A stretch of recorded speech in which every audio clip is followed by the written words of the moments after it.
งามงอนที่อ้ายถูกใจงามแท้แม่สาวสีไข่อ้ายคนบ้านไกลมันหมายอยากจองสาวไทยธานีว่างามดีสาวหาดสายทองเศรษฐาสาวนาสายทองยังโบเทียบน้องสีโคตรสีไข่จันทาบุรีอายดีเห็นมากับตาปากเงินว่างามโสภาสันทองนั้นนาบอกเคยลงไหลสีสัตนา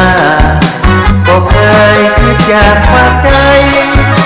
หนึ่งเดียวคือสาวสีไทยที่อายหาแต่ห่วงหาสาวสีไทยอายหักหลายบ่มีหมู่เบื่อเขาเคยเที่ยวบุญส่วนเรือกับแม่บนเรือเมื่อออกพรรษาสัญญาคนเที่ยวจะหาเที่ยวสองเขาเข้าฟ้าลอยกระทงแคมสายท่าลาสัญญากับสาวสีไทยก่อนจากน้องไปยังบอกอายให้มาสู่ขอปีนี้จะเอาแม่พ่อมาสู่ขอตามสัญญาใจคอยอายก่อนนะออกพรรษาจะมามั่นหมายด้วยความรักและห่วงใยผู้สาวสีไทย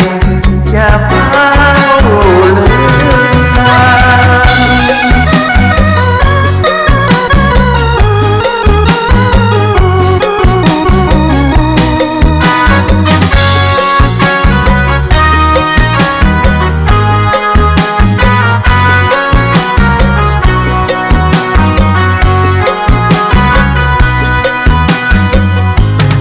สาวสีไทยไอ้พักหลายเพราะมีหมู่เบื่อ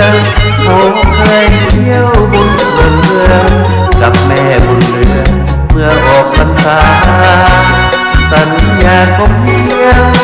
จะหาเที่ยวสองเอาเข้าฟ้าลอยกระทงเข็มสายท่าลาสัญญากับสาวสีไทยก่อนจากน้องไป